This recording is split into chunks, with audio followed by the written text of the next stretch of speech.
You need to be bored. You will have less meaning and you will be more depressed if you never are bored. I mean, it couldn't be clearer. Let me give you the good side of boredom in general. Boredom is a tendency for us to not be occupied otherwise cognitively, which switches over our thinking system to use a part of our brain that's called the default mode network. That sounds fancy. It's really not. The default mode network is a bunch of structures in your brain that switch on when you don't have anything else to think about. So you forgot your phone and you're sitting in a light, for example. That's when your default mode network goes on. We don't like it. My colleague in the psychology department here at Harvard, Dan Gilbert, he did experiments where people had to sit in a room for 15 minutes with instructions to do absolutely nothing, and there was nothing in the room to do except there was a button in front of them that they could push, and if they did, they gave themselves a painful electric shock. Sit there bored or get a shock. A big majority of the participants gave themselves shocks instead of thinking about nothing. We don't like boredom. Boredom's terrible. Why is boredom so bad? Well, because the default mode network makes us think about things that might be kind of uncomfortable. When you think about nothing, well, your mind wanders and thinks about, for example, big questions of meaning in your life. What does my life mean? You go to kind of uncomfortable existential questions when you're bored. That turns out to be incredibly important, incredibly good. One of the reasons that we have such an explosion of depression and anxiety in our society today is because people actually don't know the meaning of their lives, much less so in previous generations. Tons of data show this. And furthermore, we're not even looking. Why not? I'll tell you why not. We figured out a way to eliminate boredom. We've been able almost completely to shut off the default mode network in our brains. How?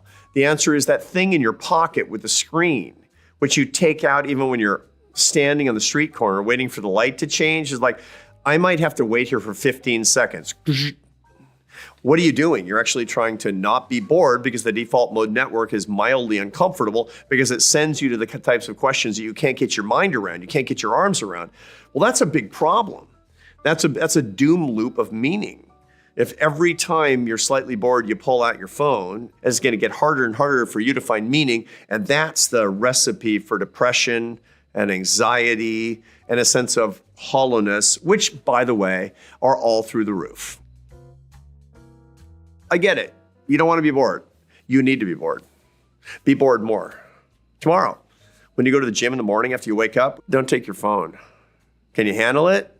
Not listening to a podcast while you're working out?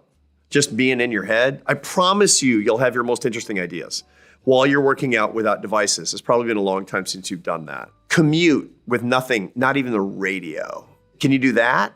Start getting better at periods that are 15 minutes and longer of boredom and watch your life change. Number one, you'll be less bored with ordinary things in your life. If you get better at the skill of boredom, you'll be less bored with your job. You'll be less bored with your relationships. You'll be less bored with the things that are going on around you. But more importantly, you'll start digging into the biggest questions in your life: purpose, meaning, coherence, significance. And who knows, you might just get happier. People ask me all the time, is the doctor taking his own prescriptions? And the answer is yes. Yes, I am. I'm prone to the same pathologies as anybody else because I have the same brain chemistry as everybody else. So what do I do to fight that? And the answer is, well, I do a number of things. I have a no device policy after 7 in the afternoon. I don't sleep with my phone. We don't have devices when we have meals in my family because we're there for each other. We're not there for people who aren't there.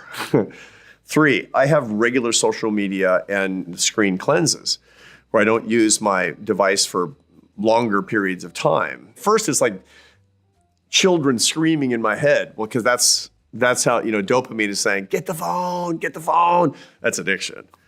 But it calms down and I feel better and I feel sort of blessed by the end. And, I pick the phone up by the end because I have to check my emails and I have to be a normal functioning connected person in the world. But it does remind me that my life doesn't have to revolve around these devices. These protocols are really, really helpful. And I recommend them to anybody and everybody. Don't sleep with your phone. No phones during meals. Regular social media fasts. You'll get better. People worry that if they do these things, they're going to miss something. There are ways that you can remedy that. One of the things that you can do is you can have your phone on. You're just not looking at it, and there's only 1 or 2 numbers that can reach you in case of emergencies. Phones can do that, by the way. If you don't know how to do that, ask your kid. But don't use emergencies as an excuse. Here's something that's not an emergency. What's going on Twitter? That's not an emergency. Answer nothing. It doesn't matter. The news can wait. Seriously, your grandparents didn't know what was going on every single second in Washington, D.C. You're killing yourself with this stuff. Are you kidding me? It's bad for you. So let me say it straight to my kids. Put down your phones. You need more meaning in your life. And so do I.